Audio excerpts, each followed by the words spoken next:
I remember some years ago nursing my nana as she died of lung cancer, and it was only a couple of weeks between diagnosis and death, so it was a really big shock all round. And as the nurse in the family, I took a lead in caring for her, in getting her home from hospital. And in all of that time, I involved my children. My children were 6 and 4 at that time. And they sat on the bed and they chatted with Nana, how only children can. Pinched her sweeties, combed her hair, gave her kisses goodbye. And they'd been to the hospice with me several times where I worked. And we talked about death and dying. And I'd answered their questions as best I thought I could, both in the way that they'd understand as small people, but also in a way that I could cope with as mum. And they knew that Nana would die. And they knew they wouldn't see her after a little while, but that was okay. It was sad, but it was okay. Now, my family were really, really shocked that I allowed my children to be involved in this way, and even more so when they accompanied me to the funeral. And my 4-year-old cheerfully announced at the graveside in a not very quiet stage whisper that Nana's body was going to be eaten by worms. But it was okay, and it didn't matter, because she didn't need it anymore, because she was going to live in our hearts forever. And a few months, maybe a year later, a member of my family came to me and said, "Dallas, I so wish I had done that with my son. He has been having nightmares about where Nana has gone and what has happened to her. I didn't let him see her when she was poorly. I swerved the conversation about what was happening to her." And when eventually I took him to the graveside, he could not reconcile in his wee head the place called heaven that Mum said Nana had gone to, and this place in the ground where she was apparently lying on top of Grandad.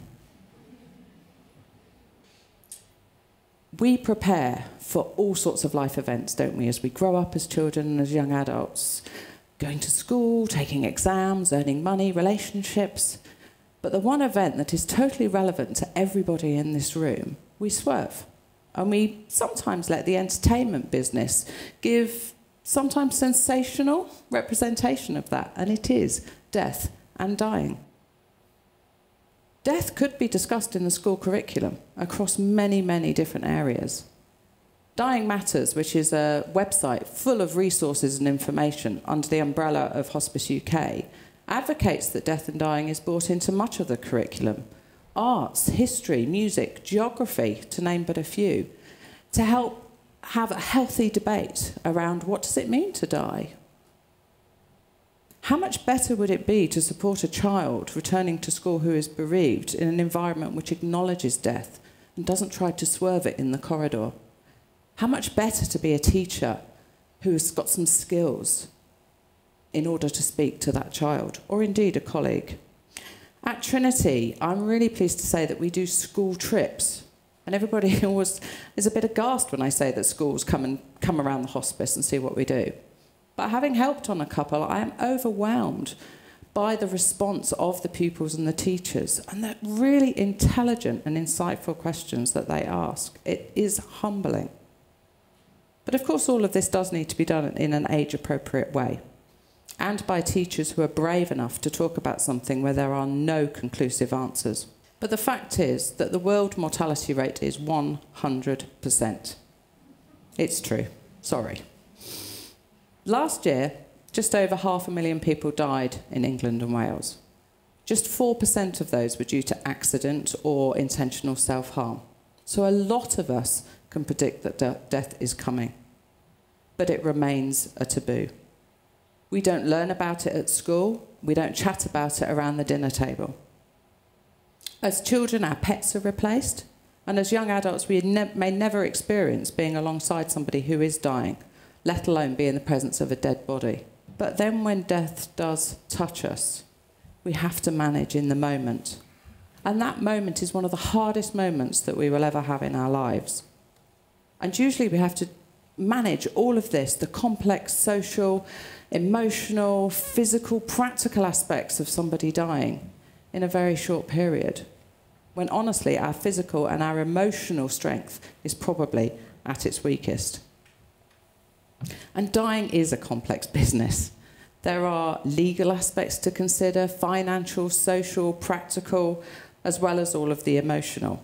And there are myths to debunk as well, so that you can make decisions so that your death, or the way that your people that you leave behind manage your death, cope, can be the way you want it to.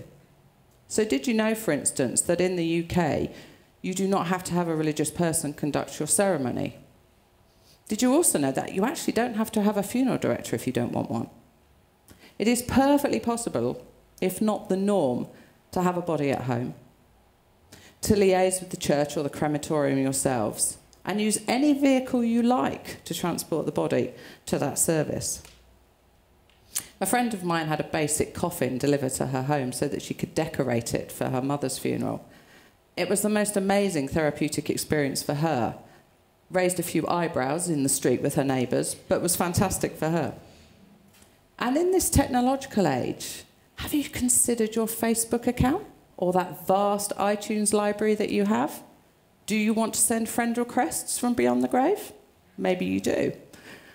But you need to think about those things. On Facebook now, I'm glad to say, you actually can go into settings and nominate a legacy contact.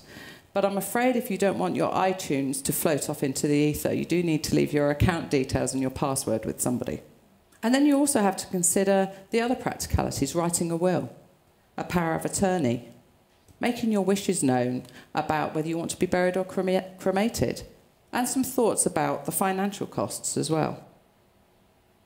Talking about death and dying is not easy. We are not taught how to do it, but we must plan. And we must plan in order that we can continue to live and make the most of our lives. I'm not advocating that we all go around obsessed about talking about death and dying. I'm really not. But I am advocating that we have a courageous conversation, that we are brave, just for a few minutes, an hour maybe, with those that are closest to us, to talk about it, to acknowledge that it might happen. We might see it coming or we might not. We don't want to leave those we leave behind guessing what we would have wanted. We don't want to leave those who are behind in conflict. We don't want to leave them arguing amongst themselves. We owe it to them to give them some sort of idea about what we would like. We had about 10 days with Nana to have these precious, precious conversations. And she had a basic will. But had death not been upon her, we wouldn't have talked to her about the rest. And I am quite sure that her service and her care needs would not have been the way that she wanted unless we were able to have those conversations. We would have known that she wanted to be buried with Grandad, but we probably wouldn't have brought her home to die. And she had some very, very firm views on who could see her naked bottom. But as an incredibly large family, to have those conversations meant that we all found our place in the events that were unfolding. We all had a role and we all had a reason. And it meant that we came together in a way that we would not have done without that precious time and that courageous conversation. In a Dying Matter survey in 2014, they suggest that 83% of us don't want to talk about death and dying. 51% of us don't know our partner's wishes, and only 36% of us have actually written a will.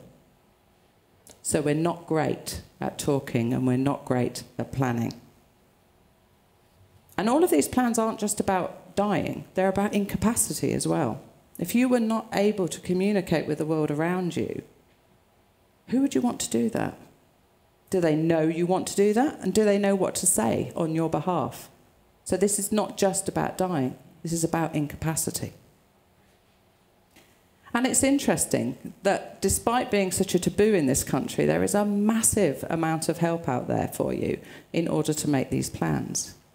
Digitally, there are apps and websites. If you put advanced care planning into Google, you'll get over 1 million hits. So there's plenty of help out there, some that you can do yourself and some that you can pay for. You can write your own will. You can do that. It's a legally binding document. You don't have to pay to have it done. If you can see death coming because of an illness or a condition, there's even more help available to you. The UK is the world's leading country in palliative and end-of-life care. And this year is the 50th anniversary of the modern hospice movement. And if you go on hospice websites or you speak to hospice staff, you can find any number of help for you in planning and talking about death and dying. Indeed, at Trinity, if you go onto our website, you'll find a tab called Planning for the Future, which has lots and lots of interesting information and further information for you to use. Simple actions like having those conversations and writing a will, and the courage to do that, can have a lifetime of difference on the people that we leave behind, and we owe them that. In the hospice, we see all the time the conflict and the distress that not having those plans can make. The bereaved remember how we die. They remember how we approach it and how it felt for them. So they spend that difficult time thinking about the practical and the legal aspects and the financial aspects rather than adjusting to loss. They guess. And depending on what media you read, a funeral costs between £4,000 and £9,000. So, you know, we really might want to think about that. Do we want to burden those that we're leaving behind with that financial cost, either temporarily or permanently, because we haven't thought about who's accessing our bank accounts? If I look down on the world that I've left behind when I die, I really do not want to see distress or conflict that could have been averted by a brave conversation. And just popping back to my children for a minute, they're now young adults, and we do talk about death and dying from time to time, not all the time, and I'm pretty confident that they are as prepared as they could be for the time that I die or lose capacity. And they know where to find the answers. It's a silver box tucked away under the desk in the study. But of course, we don't know what it's like to be dead. We can regale each other with stories of other life events, childbirth, for instance, how wonderful it was, how awful it was, how we're never going to do it again. We can give marriage another try, we can change jobs. But we only die the once, and nobody comes back to tell us that it's okay. It is the greatest unknown.